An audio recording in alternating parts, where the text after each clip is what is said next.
in Boots' Silver Penny Stories. Puss in Boots. Once there lived a miller with 3 sons.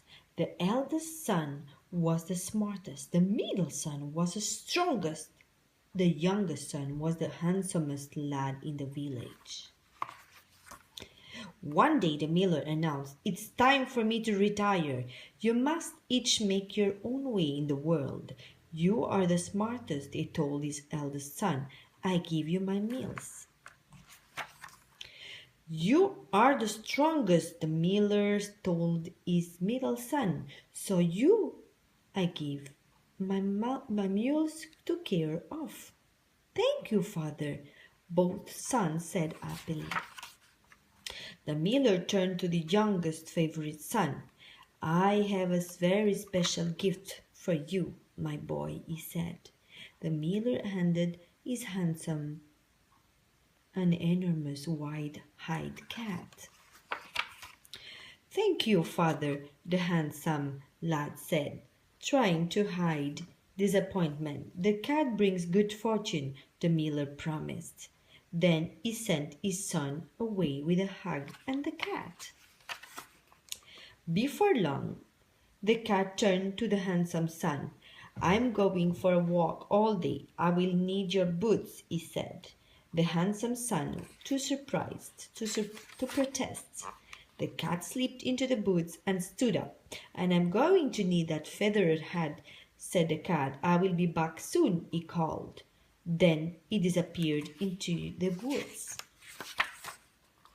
The handsome son settled down to wait for the cat to return. Meanwhile, the Puss in Boots, as he had named himself, set out to make the young man's fortune. Puss in Boots caught a large fish. He traveled to the king's palace and presented it to the king. "A gift from my master," Puss said with a deep bow. "Take me to meet the master of such an extraordinary cat," said the king. "Follow me," Puss said with a smile. He raced quickly ahead of the king's carriage, back to where he would left his master. "Hurry, master," the cat said. "Give me your clothes and jump in the river." "Why?" he asked, but he did what Puss said. "You will soon see," answered the cat. Puss hid the clothes deep in the woods. Then he waited by the side of the road. Soon the king's carriage arrived with the king and his beautiful young daughter. "Where is your master?" asked the king. "A terrible thing has happened to your highness," Puss said. "Robbers have taken my master's clothes." "Where is your master now?" the king asked. "He is hiding in the river," said Puss in Boots. "We must help him at once," the king's daughter said. The king handed Puss in Boots a royal blanket. The cat ran to the river. "Master, put this around you. Come with me," he said. The young man followed Puss to the carriage by the side of the road. "Your Majesty, I present my master, the Duke of Flim Flam," Puss said with a deep bow. "Ride with us," said the king. Astonished, the young man climbed into the carriage. "Take him to our palace. Down the road, please," Puss said. "I will run ahead." Puss ran quickly down the road to the palace of a terrible wizard. "I bet you can change yourself into a mouse," Puss challenged.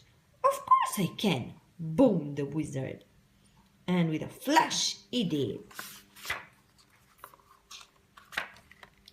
Puss pounced on the wizard mouse and ate him just as the king's carriage arrived. Puss greeted them with a deep bow. "Welcome to the Duke's palace," he said, and winked at his master. The king was impressed.